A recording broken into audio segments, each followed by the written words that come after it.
질문해 보겠습니다.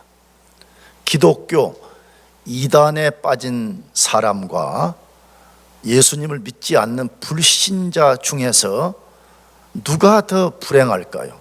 누가 더 위험한 사람일까요? 정답은 두 사람 다입니다. 그러나 이 두 사람 중에서 반드시 우리가 누가 더 불행하고 위험한 사람인가를 선택하라 그러면 누구일 것 같습니까? 저는 개인적으로 이단에 빠진 사람이라고 생각합니다. 왜 그렇습니까? 불신자는 만일에 어떤 크리스찬이 복음을 전하는 것입니다. 당신은 예수 그리스도를 아십니까? 부터 시작해서 복음을 전하게 되면 자기는 복음을 들어본 적도 없고 예수님을 믿지 않는다는 것이 너무 자명하기 때문에 그것을 받아들일 가능성이 있습니다. 물론 거부할 수도 있겠죠. 그러나 받아들일 가능성이 있습니다. 그러나 이단에 빠진 사람은 어떻습니까? 누군가가 복음을 전하면 거절할 가능성이 거의 100%입니다. 왜 그렇죠? 자기는 복음을 믿고 있다고 생각하기 때문에 그렇습니다. 나는 이미 예수를 나는 믿고 있다라고 생각하기 때문에 이런 사람들은 누군가가 진짜 복음을 전하면 거절할 확률이 거의 100%이기 때문에 불신자보다 훨씬 불행하고 훨씬 위험한 상태에 있는 것입니다. 그럼 제가 왜 이 두 사람을 대조하냐 그러면 우리가 예수님을 정확하게 알지 못하고 예수님을 따라가는 것은 차라리 처음부터 모르는 것보다 더 위험에 처할 가능성이 높기 때문에 그렇습니다. 무슨 뜻인지 알겠죠? 차라리 처음부터 예수를 들어본 적도 없으면 들어보려고는 할 것인데 이단에 빠진 사람들은 자기들은 이미 예수에 대해서 다 안다 이런 착각에 빠지기 때문에 훨씬 더 위험하다는 뜻인 것입니다. 오늘 읽은 본문에서 그 사실을 분명하게 증거해 주고 있습니다.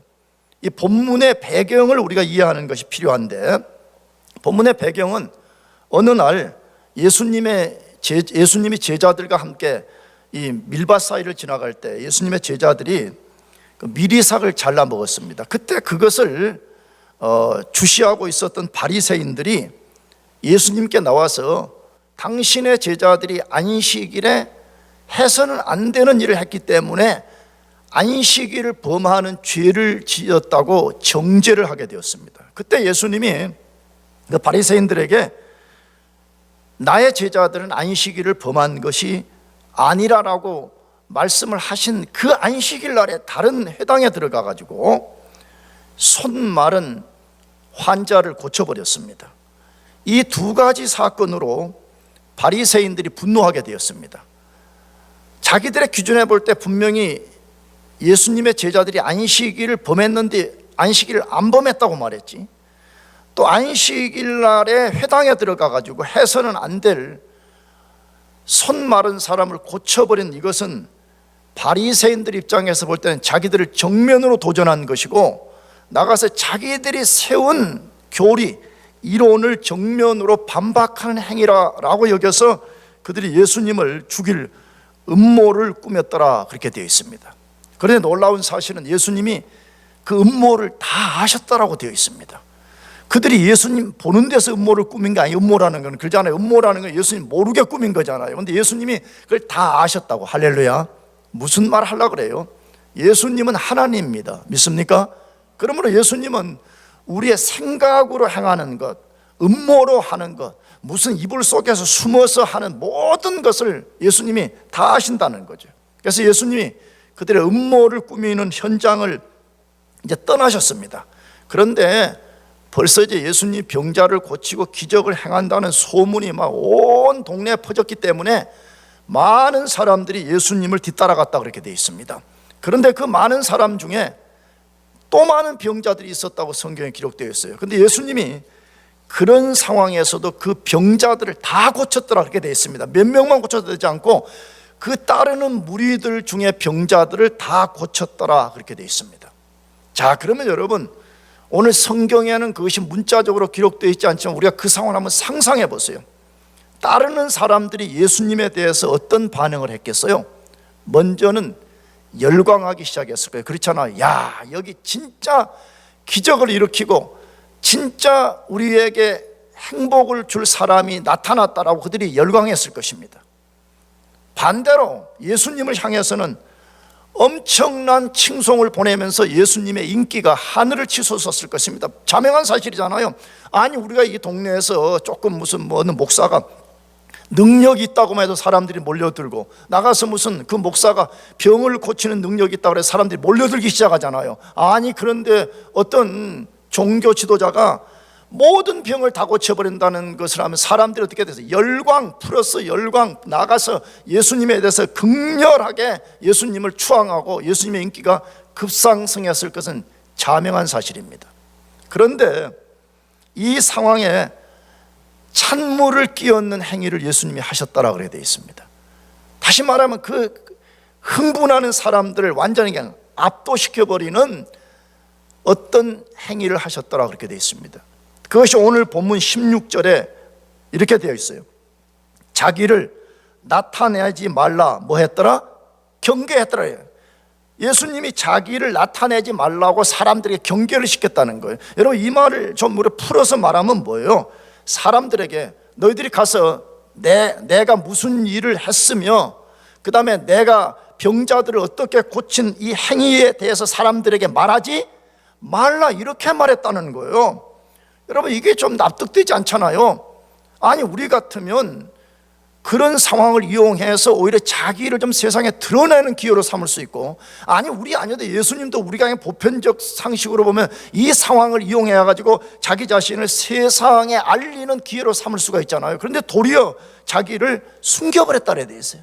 나를 알리지 말아라, 내가 한 행위를 사람들에게 절대 가서 말하지 말라, 이 말과 같은 거죠.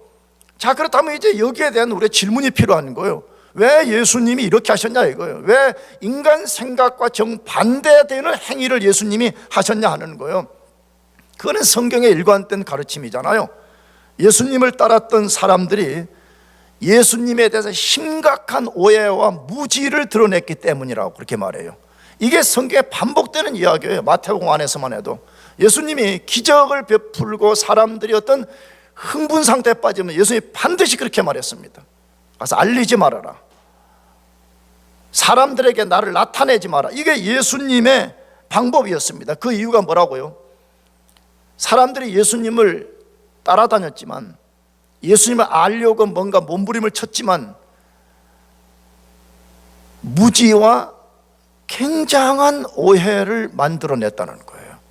자, 그러면 오늘 우리가 읽는 마태복음 배경에서는 인간들이 어떤 무지와 오해를 드러냈어요. 먼저 바리새인들의 입장을 봅시다. 바리새인들은 자기들은 하나님을 세상에 제일 잘 믿는다고 생각하고 자랑했던 사람들이었습니다.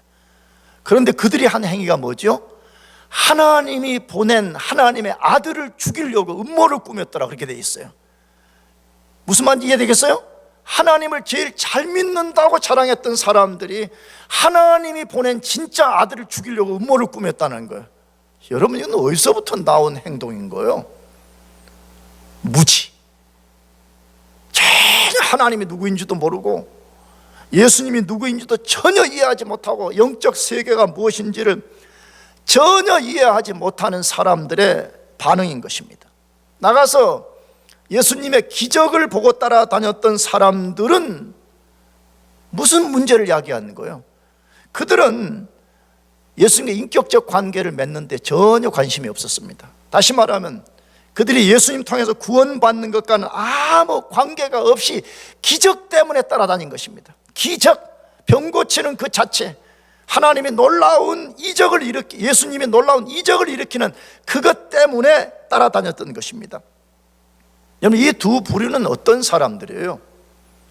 제가 처음에 모두에 말씀드린 오늘날로 하면 이단에 빠진 사람들이에요. 누구에 빠진 사람들이라고요? 그냥 이단에 빠진 사람들과 다를 바가 하나도 없는 사람들인 것입니다. 그래서 예수님이 그들에게 함구령을 내렸습니다. 나를 가서 사람들에게 알리지 말라 라고 말씀하면서 자신이 누구인가를 이사야서 42장 1절에서 4절 말씀을 인용해 주셨다고 되어 있습니다. 굉장히 중요한 이야기입니다. 여러분, 기적이 때로 인간의 믿음을 만들어내는 수단이 될 수 있지만 기적 자체로는 인간의 참 믿음을 만들어내지 못합니다. 잘 보세요. 만일에 기적을 본 사람들이 진짜 예수님을 인격적으로 믿었다면 예수님이 이런 함구령을 내릴 필요도 없고 나가서 이사야 성경을 인용할 필요도 없었습니다. 그런데 지금 그들이 행하는 반응, 그들이 따라다니는 모든 행동들은 기적이 구원을 만들어내지 못했다는 것입니다. 그래서 예수님이 자기 자신이 누구인가를 이사야서 성경을 인용해서 알려주었더라, 그렇게 되어 있습니다. 뭘 말하고 싶은가요? 성경은 지금 누구든지 그 시대 사람들이나 오늘 우리 시대 사람들이나 예수님을 정확히 모르면 바리새인들처럼 예수님을 대적하고 필요하다면 죽이려고 달려든다는 거예요. 여러분, 세상 사람들이 하는 걸 잘 보세요. 내가 자주 예를 들잖아요. 그냥 우리가 예수 없이 동네에서 뭐 고기 구워 먹고 놀자 그럴 때는 다 우리가 하나가 됩니다. 굉장히 좋아합니다. 서로 다 우리가 나이스하고 우리가 굉장히 관용하고 그렇게 합니다. 그런데 딱 그런 관계를 깨뜨리는 게 뭐죠? 우리가 가장 소중히 여기는 예수 그리스도를 전달하기 시작하면 그때부터 사람들은 완전하게 예수 그리스도를 혐오하는 반응을 드러내는 걸 보고 있잖아요. 나가서 예수님을 정확하게 모르면 기적을 본 사람들처럼 열광주의에 빠지게 됩니다. 무슨 주의예요? 열광주의. 오늘 또 기독교 안에는 열광주의가 판을 치는 걸 우리가 너무 많이 봅니다. 그냥 흥분하는 거예요. 진짜 예수와 인격적 관계를 맺지도 않고 그냥 바리새인들처럼 아니면 기적을 본 사람들처럼 반응하는 세대라는 것이에요. 그러므로 우리는 하나님의 아들 예수 그리스도를 정확하게 알아야 됩니다. 아멘이죠? 우리가 물론 100% 다 알 수는 없지만 그분을 알 때 우리는 바르게 알고 정확하게 알아가야 됩니다. 자, 그렇다면 예수님은 도대체 어떤 분입니까? 오늘 예수님이 이사야를 성경을 인용해서 말씀하셨으니까 도대체 예수님은 어떤 분이냐 하는 것이에요. 첫 번째로 인류 구원을 위해서 하나님이 보낸 유일한 구원자라고 말해요. 어떤 구원자라고요?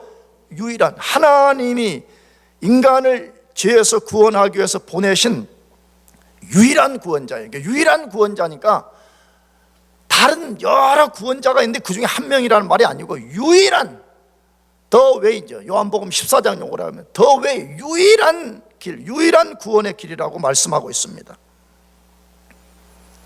자, 그러면 예수님이 바리새인들의 거짓 믿음, 자신을 따라다니는 열광주의자들의 잘못을 깨우치는 방법이 무엇이에요? 어떻게 그들을 수정시켜줘요? 그것이 앞에서 말씀드린 대로 자신을 구약의 선지자들이 예언한 누구라고 소개한다고요? 메시아. 그냥 메시아라고 말하지 않았어요. 다시, 어디에서 예언한 메시아라고요? 구약 성경에서 예언한 메시아다라고 알려주는 것입니다. 그래서 예수님이 자기를 나타내지 말라라고 경계를 시키신 것입니다. 자, 그러면 이제 질문이 생겨요. 아니, 예수님 마태복음에 읽어보면 나를 나타내지 말라고 경계했다는 이 말이 어떻게 구약 예언의 성취자라는 말이냐 이 말이에요. 자, 근데 이것을 마태복음을 기록한 마태는 바로 예수님의 그 행위가, 자기를 나타내지 말라고 말씀한 이 행위가 이사야서 42장 1절에서 4절 말씀을 성취한 것이다 라고 거기 소개를 하고 있습니다. 자, 그러면 우리는 당연히 이사야 선지자가 그러면 과거에 뭐라고 예언을 했는지를 우리가 알아야 되는 거 아니에요? 근데 우리가 알지만 이사야 선지자는 예수님이 이 땅에 오시기 전에 600년 전 사람이었습니다. 600년 전에 이사야가 앞으로 메시아가 올 것인데 그 메시아가 어떤 메시아일 것인가를 이사야서 42장에 예언했어요. 물론 42장만 아니지만 마태는 여기를 인용해 온 거니까 이사야서 42장에서 예언했는데 그 예언의 내용이 뭐냐 그러면 그 메시아는 와서 자신을 드러내지 않을 거라는 거예요.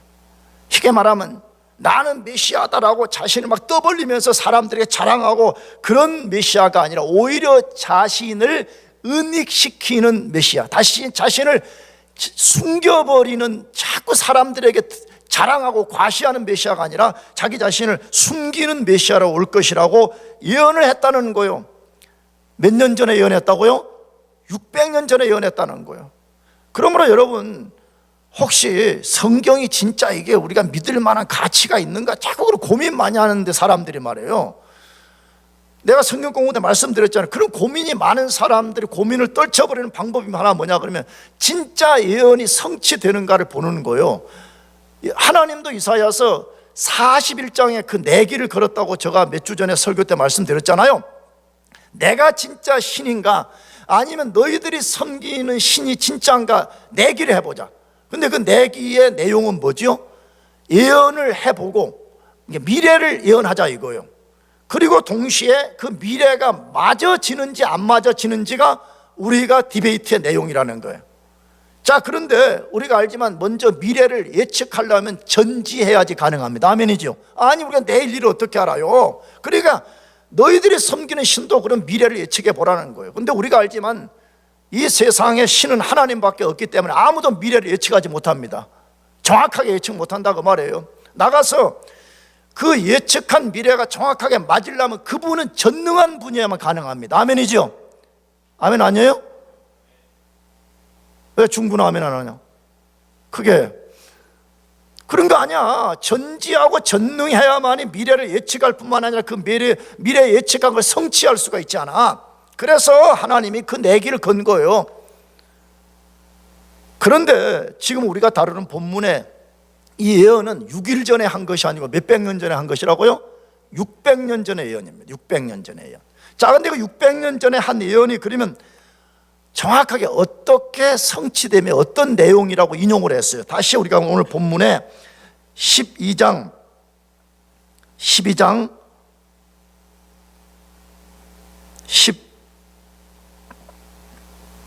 17절부터 21절까지 한 번 더 같이 읽어봅시다. 이는 선지자 이사야를 통하여 말씀하신 바, 보라 내가 택한 종 곧 내 마음에 기뻐하는 바 내가 사랑하는 자로다.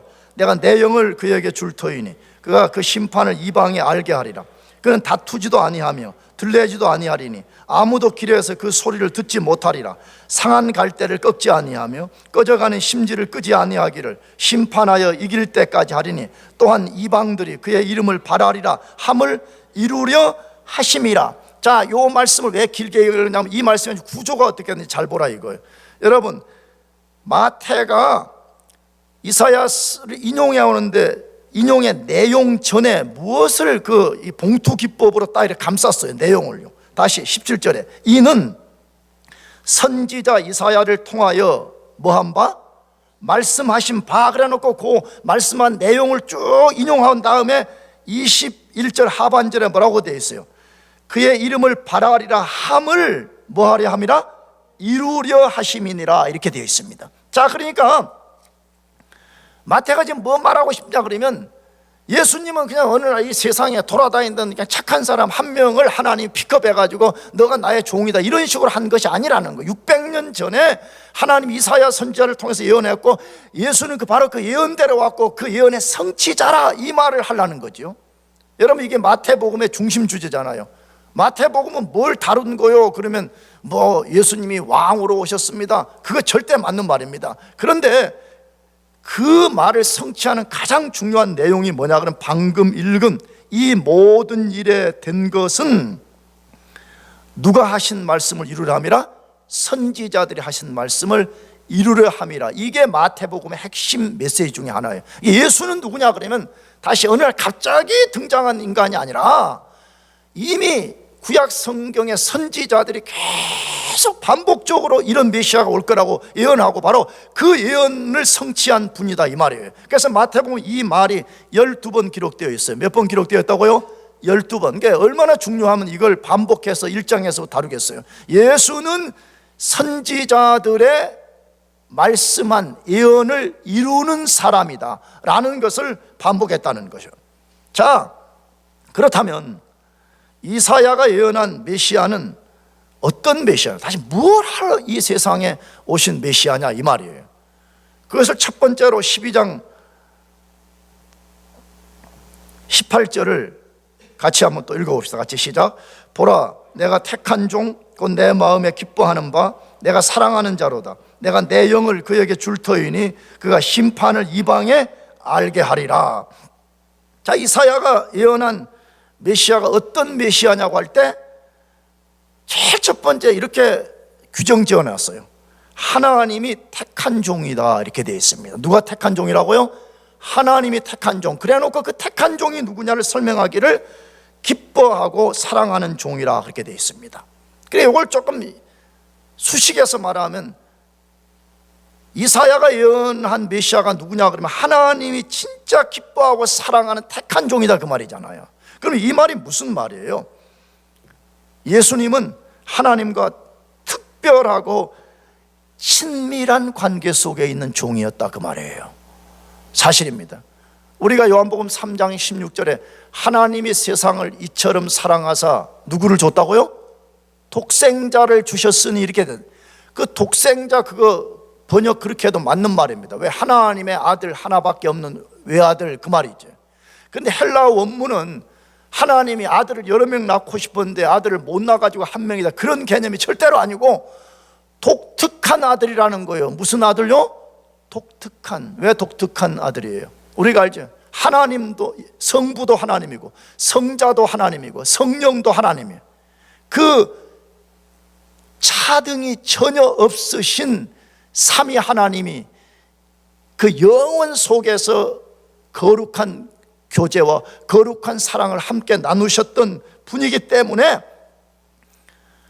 예수는 하나님께 아주 특별한 종이다 지금 그렇게 선언하고 있는 것이에요. 나가서 그렇게 선언한 이유는 뭐예요? 하나님이 인류를 구원하기 위해 보낸 유일한 종이라는 말입니다. 무슨 종이라고요? 유일한 종. 그러니까 여러분들이 이걸 의심 없이 믿어야 돼요. 예수 외에는 인간이 하나님께 나갈 길이 없습니다. 믿으시기 바랍니다. 그건 뭐 종교 다원주의의 거짓 이론자들이 온갖 소리를 펴는데 내가 자주 말씀드렸죠. 만일에 예수님 외에도 우리가 하나님께 이룰 수 있는 길이 있다 그러면 굳이 예수님이 이 땅에 오셔가지고 십자가를 질 필요가 없다니까. 그렇잖아요. 예수 외에도 하나님께 이르는 길이 있는데 뭐하러 예수님이 그 가장 인간이 만든 고통스러운 십자가를 지고 죽을 필요가 뭐가 있냐 이거예요. 예수님 외에는 하나님께 이르는 길이 없어요. 그래서 하나님이 그 독특하고 유일한 종을 이 세상에 보내서 우리를 구원하시려는 계획을 가진 것입니다. 나가서 하나님이 그렇게 독특한 종이라고 선언한 이유는 어디 있어요? 예수님만이 하나님께 전적으로 순복해서 십자가에서 죽음을 통해서 하나님의 뜻을 이루는 종이고 이루신 종이기 때문에 나의 택한 종이라 그렇게 선언하는 것입니다. 그러면 또 질문 생기잖아요. 진짜 예수가 하나님의 그런 택한 특별한 종이라는 증거가 있냐는 거예요. 정말로 그분만이 우리 인간의 유일한 구원자고 그분만이 우리를 하나님께 이끌게 만들어주는 유일한 증거가 있냐 하는 거죠. 있죠. 그것은 아까도 말씀드린 이사야가 600년 전에 예언했고 나아가서 예수님이 요단강에서 세례를 받고 올라오실 때에 하나님이 직접 증거를 해줬습니다. 우리가 마태복음 3장과 누가복음 읽어보게 되면 예수님이 요단강에서 세례를 받고 이제 마태복음 물에서 올라왔다 되어 있고 누가복음에는 올라온 후에 기도할 때라고 이렇게 되어 있는데 그때에 하나님이 예수님에게 성령을 부어주신 후에 직접 이는 내 사랑하는 아들이요 내 기뻐하는 자라고 선언해 주셨습니다. 하나님이 직접 선포했습니다. 성령을 보내시고 성령이 비둘기같이 임하는 것을 사람들이 볼 수 있게 했고 나가서 하나님이 직접 음성을 통해서 예수만이 나의 뜻을 이루는 진짜 종이라는 것을 선언했다 이 말이에요. 자, 그러면 이건 뭐 하려고 이것을 성경에 기록해서 우리들에게 들려주시는 거예요? 예수만이 하나님의 특별한 종이라는 이건 우리에게 뭐 말하려고 이걸 기록했냐 하는 것이죠. 답은, 핵심은 이거 아니겠어요? 그러므로 너희는 그의 말을 들으라는 거예요. 그러므로 너희들은 그를 의지하라는 거예요. 그러므로 너희들은 그를 통해서만 나에게 나오라, 그 말이잖아요. 왜? 하나님이 정한 유일한 구원자이기 때문에 그 말인 거잖아요. 사랑하는 교회 여러분, 우리의 최대 관심은 예수님께 집중하는 것입니다. 믿습니까? 아멘해요. 무슨 코로나든 뭐든 내가 자주 말하잖아요. 우리가 최대의 관심을 가져야 되는 예수님에게 있습니다. 난 여러분들의 공부를 무시하려고 하는 말이 절대로 아니에요. 나도 공부하러 미국에 왔었기 때문에. 여러분들이 공부하는 것도 예수님께 집중하는 것보다 중요하지 않아요. 여러분들이 뭐 자녀를 뭐 어떻게 양육하겠다, 내가 앞으로 내 미래를 어떻게, 여러분 그런 것과 비교할 수 없이 중요한 것은 우리가 예수님 그분이 누구인가를 알고 그분에게 집중하는 것입니다. 믿으시기 바랍니다. 그런 사람이 지혜로운 사람이에요. 그렇지 않은 사람은 언젠가 그분 앞에 섰을 때 내 인생을 잘못 살았다는 것을 깨닫는 날이 오고 말 것입니다.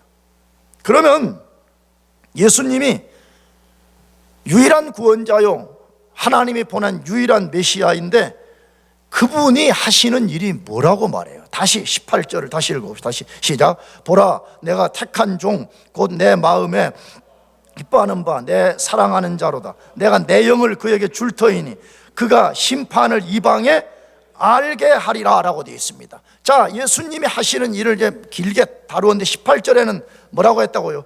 그가 심판을 어디에 알게 할 것이다? 이방에 알게 할 것이라 라고 되어 있습니다. 이게 예수님이 이 세상에 왜 오셨대요?